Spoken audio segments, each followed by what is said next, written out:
We have very sad news today on Rising. French media reports that the so-called Trump-Macron friendship tree has died. You may recall that the French President Macron gave President Trump a young oak tree during a state visit in Washington in April 2018. The tree came from the Belle Wood, a battleground in northern France where nearly 2,000 Americans died during the World War I.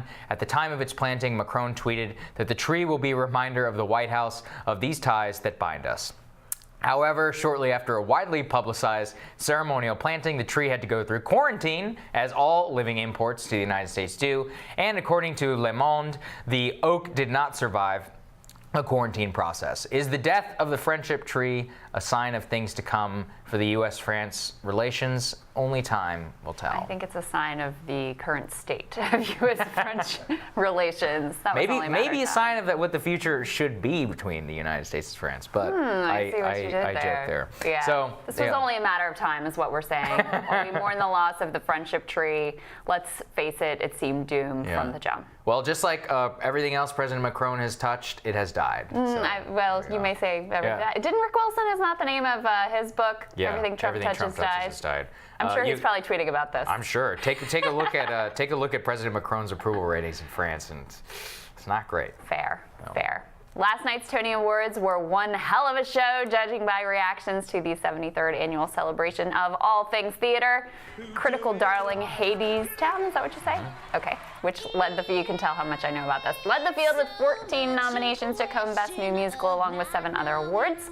The show is a reinvention of the Greek myth of Orpheus and Eurydice, set in a post-apocalyptic Depression New Orleans, though no one was quite as political as Robert De Niro was last year. Many of last night's winners did not shy away from political commentary during their acceptance speeches. Yeah, if you think Hollywood is liberal, the theater crowd, super liberal. Best Director winner Rachel Chavkin of Hadestown discussed being the only woman nominated in the field, as well as the only woman directing a Broadway musical during the 2019 season. She also called for more diversity, both behind the scenes and in theater criticism. And when she became the first ever wheelchair user to win a Tony Award, actress Ali Stoker had this to say.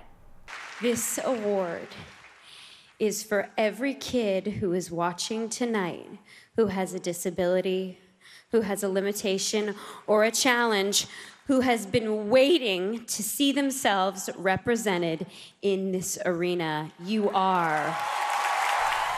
That is great to see. Very cool. Stoker won Best Featured Actress for her role as Ado Annie in Oklahoma. She had to enter the stage from the wings as a ramp had not been built from the seats to the stage. Bryan Cranston won his second Tony Award for Best Actor in a Play for his role as Howard Beale in the stage adaptation of the 1976 movie Network. During his speech, he dedicated his win to journalists and their pursuit of truth.